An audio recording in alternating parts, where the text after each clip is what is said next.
एक छोटा सा बोर्ड रेरी की छत से लटक रहा था। उस पर मोटे मार्कर से लिखा हुआ था, घर में कोई नहीं है, मेरी बूढ़ी माँ बीमार है। मुझे थोड़े थोड़े देर में उन्हें खाना, दवा और टॉयलेट कराने के लिए घर जाना पड़ता है।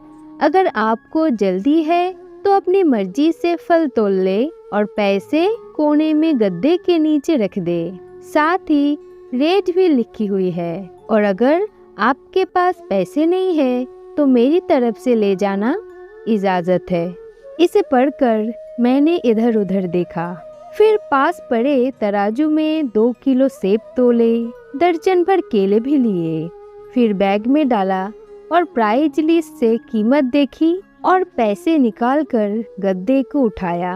वहाँ 100, 50 और 10-10 के नोट पड़े थे।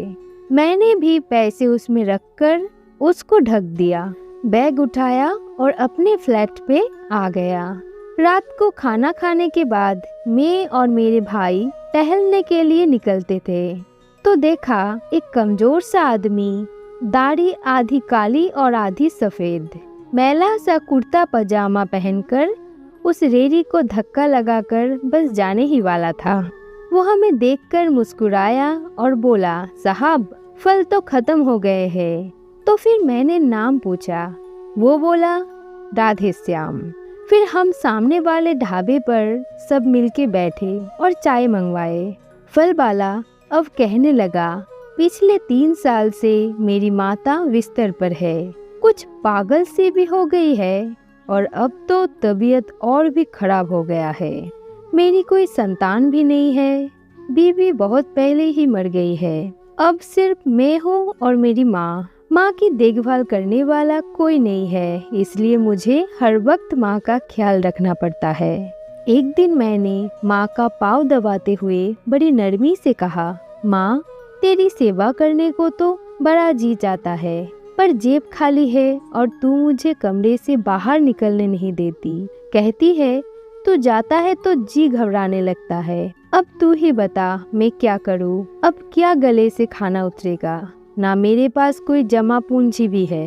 ये सुनकर माँ ने हाँफते कांपते उठने की कोशिश की। मैंने तकिया को ठीक से लगवाई।